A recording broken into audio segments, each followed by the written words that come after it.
Caras alunas, caros alunos, vamos continuar nosso curso de ética. Estamos em continuação à definição real de ética. Estamos dando continuidade a exposições que vão naturalmente culminar na própria definição. Nós vimos que a definição em lógica formal aristotélica, ela se divide em definição nominal e definição real. Nós vimos que a definição nominal de ética tem um problema semântico intrinsecamente colocado na própria estrutura do sentido da palavra ethos, e resolvemos, e passamos depois então a preparar, explicar a definição real, que estamos aqui hoje dando continuidade. Definição real ou definição formal é aquela que não só atende à etimologia, ao sentido das palavras, mas é aquela que vai à essência mesma, né? A própria essência da realidade, que é o objeto da definição. Assim, então, nós mostramos que há um problema inerente, quer dizer, um problema hermenêutico, um problema de interpretação inerente ao conceito ética, com relação à possibilidade de uma definição formal ou real. Qual é o problema? Nós já o vimos, e não se diz ética da mesma maneira sempre. Ou melhor, ética não é um conceito unívoco. Ética não é um conceito equívoco, ética é um conceito análogo, há um analogado. Há três registros, três formas de se dizer ética. Um primeiro registro, ética, ela tem a mesma dimensão da moral, ética é moral, moral é ética neste primeiro registro, fala-se assim. Depois, ética passa a ser a ciência da moral, é um tratado, uma teoria, a teorização da moralidade, e a moralidade, então, a moral é objeto da ética, e aí, no caso, então, a ética é maior do que a moral, e esta mesma estrutura do nível 2, ética, ciência da moral, ela pode receber uma qualificação.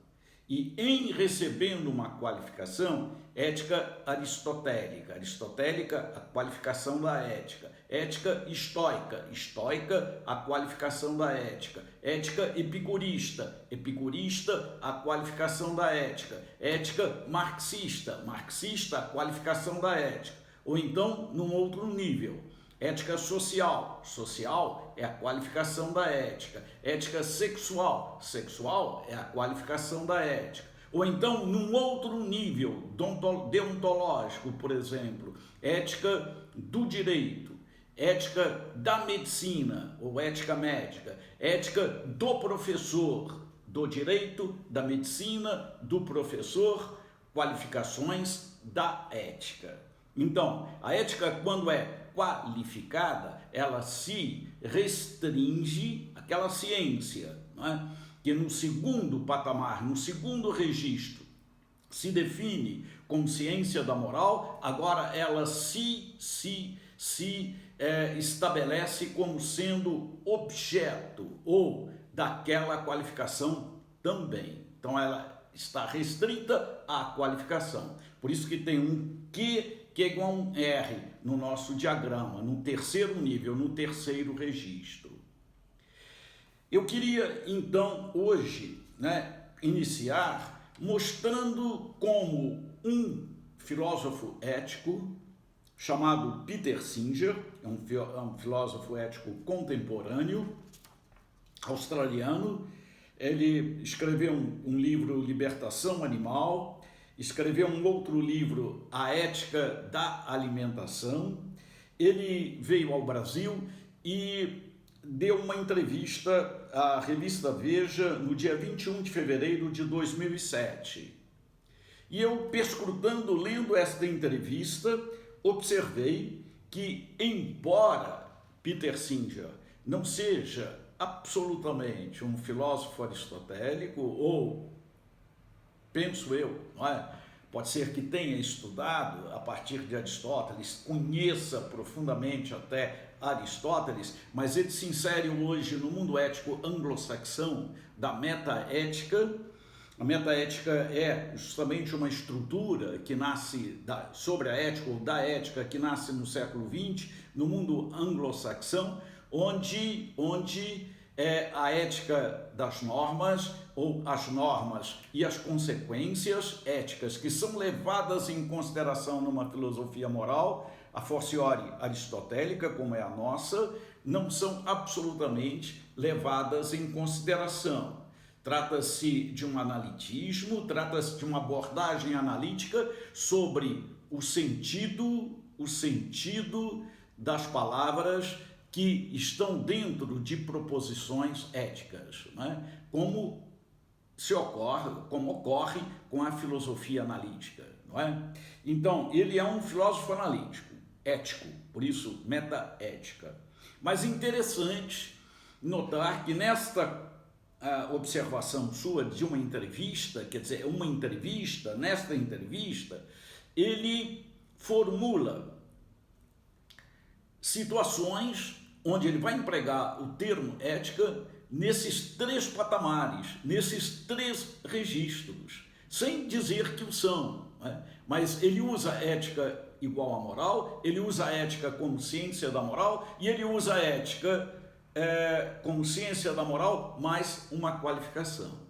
Eu queria aqui então, a partir dessa entrevista, ou do texto da entrevista dele publicado, dar alguns exemplos e formular alguns exemplos para que esse diagrama fique realmente claro para todos vocês, caras alunas, caros alunos. Então, nesta entrevista, Peter Singer chama a ética de a ética do dia a dia. Em que patamar, então, ele se coloca aí? Se dia a dia é uma qualificação para a ética, nós estamos, então, falando da ética como ciência, mas no terceiro registro, a ética mais uma qualificação. Ele aborda, no início da entrevista, os seus dois livros, o título dos livros, que ele chama de Libertação Animal e Ética da Alimentação. Então, ética da alimentação é uma qualificação para ética. Estamos num terceiro registro, ética mais uma qualificação. Então, a ética, que é a ciência da ética, agora vai tomar a forma, ou vai se dedicar exclusivamente ao fator alimentação. Vai tratá-la assim. Lá pelas tantas, ele fala em valores éticos. Valores éticos. Vai debater sobre valores éticos. Ético aqui passa a ser justamente, não é, uma qualificação de valor. Não é a ética que recebe uma qualificação, mas ético passa a ter a dimensão de um valor. Eu poderia dizer valores éticos, ou ele poderia dizer valores morais. Ético e moral, agora, são qualificações de isto é ético, isto não é ético, isto nesse caso é predicativo, né? Então, é ético, não é ético, é moral, não é moral, valores éticos, valores morais, um pelo outro. Estamos então no nível 1 do registro. Lá pelas tantas, ele fala assim: a ética é um exercício diário que precisa estar no cotidiano. Então, a ética é a ciência da ética. A ética aí é a disciplina que nós estudamos. A ética aí, né, é justamente o tratado, não é, que nós vamos chamar de ética nas duas obras de Aristóteles, a Nicomaqueia, a Ética Nicômaco e a Ética a Eudemo. Então, é diferente. Estamos então no nível 2 e é nesse nível 2 que nós vamos chegar à definição, que vamos definir ética. ele continua: se uma pessoa não respeita o próximo, não cumpre as leis da convivência, não paga seus impostos ou não obedece às leis, esta pessoa não é ética. Olha, é ética, não é ética. Estamos aí no primeiro nível, quer dizer, no primeiro registro. Ele poderia dizer: esta pessoa é imoral. Mesma coisa, ética do mesmo tamanho da moral, ou ética e moral tomada, digamos assim, uma pela outra, uma como se fosse a outra. Ele ainda acrescenta: o ato de comer, falando da ética da alimentação, também é uma decisão ética. Ele poderia dizer: é uma decisão moral. Ele toma no mesmo nível ética e moral, neste caso, não é? Por fim, uma última observação dele, só para exemplificar, em que conselhos daria a quem quer ser ético no dia a dia? É a entrevistadora que o pergunta e utiliza ser ético ou ser moral, ou agir moralmente falando, ou agir dentro do âmbito da moralidade. E aí então nós continuamos no primeiro registro. Então eu acho que ficou claro, não é? Fica claro que nós podemos, né, falar em ética, pode-se falar, e o Peter Singer faz nesta sua entrevista, fará também em outros textos, mas estou utilizando este aqui, que é algo assim extremamente espontâneo, dentro da sua opção, das suas opções. Ele é um anglo-saxão, ele é um australiano e trabalha no mundo, digamos assim, da filosofia anglo-saxã, que é a filosofia analítica, quer dizer, uma ética sem metafísica. A nossa é com metafísica, né? Mas não importa, estamos aí dentro dos três registros, que valem para Aristóteles e que valem para, digamos assim, qualquer filósofo ou qualquer cientista da filosofia analítica, assim chamado, enfim, né? Que faz filosofia analítica, que estuda a filosofia analítica, essa filosofia do mundo saxão, né, dentro do que nós abordamos e dizemos ser metaética. Trata-se de ver a importância ou a relevância, né, desta metaética para a própria ética, e estudos sobre isso também, mas não é o caso aqui agora. Bom, dentro do esquema, ou do nosso esquema, vamos começar então a analisar a questão da moralidade. Por quê? Porque a moral é o denominador comum, a moral é o termo unívoco que vai fundamentar a diferença de se dizer ética entre um registro e outro. Registro 1, registro 2, registro 3, diferentes, mas a moralidade ou a moral é algo que perfaz os três registros. E a moralidade ou a moral nos três registros é tomada, ou tem que ser tomada, de uma maneira unívoca, porque o de fato, é a moral. Quando se diz então moral, o que se leva em consideração? Leva-se em consideração, a partir do ângulo aristotélico, primeiro, o agir, a ação, e por isso a ação é prática. E porque é prática, porque a ação é prática, nós estamos diante de uma filosofia prática, de uma abordagem prática da filosofia. E aí então, tudo que se diz de prático em filosofia, chamada também de filosofia prática por muitos outros filósofos. Immanuel Kant, por exemplo, crítica da razão prática, né? Teologia prática, filosofia prática. Quando se fala assim, o que se está levando em consideração é a moral, porque a moral é prática. Bom, agir, ação propriamente humanos. Isto é, não se trata de uma ação meramente, ou de um agir meramente humano. Poderia existir? Existe esse agir? Claro que existe. Um agir meramente humano. Eu tomo um copo d'água, é um agir meramente humano. Eu piso num freio, de repente, mediante, digamos, um ato reflexo, um agir meramente humano, se estou dirigindo, claro, né? Então, agir meramente humano, ele pode existir, mas aqui não, é o agir propriamente humano. O que faz com que o agir seja propriamente humano? O agir propriamente humano é o agir reflexivo, que provém de um L, que se chama liberdade. Então, o agir propriamente humano é o agir livre, é o agir moral. É este agir moral, ou esta ação moral livre, quer dizer, adstrita, né, que está dentro, né, da própria realidade do ser humano, né, racional como ser livre, que vai ser, digamos assim, objeto da moral.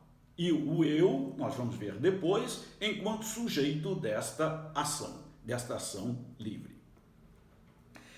Primeiramente, temos que ver aqui o que é este livre ou esta liberdade. Do ponto de vista aristotélico, esta liberdade, e estamos sempre Aristóteles aqui, porque ela vai ter conotações diferentes mediante outros filósofos, outras denominações filosóficas, não é?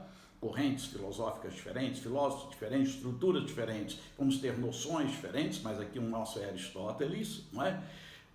Liberdade vai ser a possibilidade de agir, alternativas. Isso quer dizer o seguinte: o ser humano pode dizer sim quando quer, pode dizer sim quando não quer, pode dizer não quando não quer, pode dizer não quando quer. Então, esta possibilidade, que vai ao infinito, é o que nós chamamos de liberdade. Isto num primeiro sentido. Num segundo sentido, é a capacidade de escolha, porque ele tem que escolher, ele tem que optar, é isto o que é a liberdade, porque ele está entre duas possibilidades, 3 possibilidades, 10 possibilidades, 1000 possibilidades. Então, é a capacidade de escolha aí dentro, mas mediante um valor, mediante algo que se lhe apresenta como sendo importante. Este algo que é apresentado à minha vontade, à minha inteligência, à minha vontade, como sendo importante, que alicia a minha vontade e que eu, de uma maneira consciente, me dirijo, por causa dele, a realizar aquela ação, isto é justamente, e eu faço com consciência, isto é o que nós chamamos de liberdade.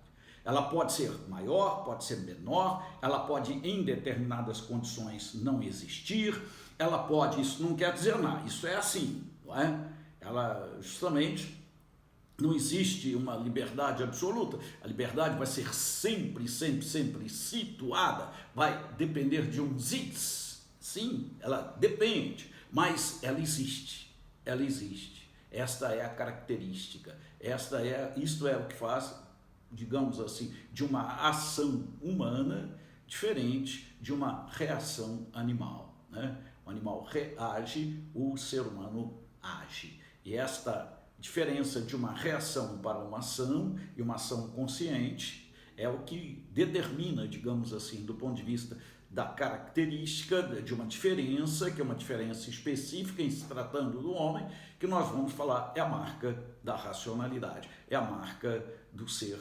racional. Por isso, liberdade é possibilidade, sim. Alternativa, sim. Chama-se isso depois de livre-arbítrio, tudo bem, tá? Depois, não é? Mais tarde. Mas, vejam bem, a outra característica é a capacidade, isso também é liberdade, capacidade de optar mediante uma escala de valores.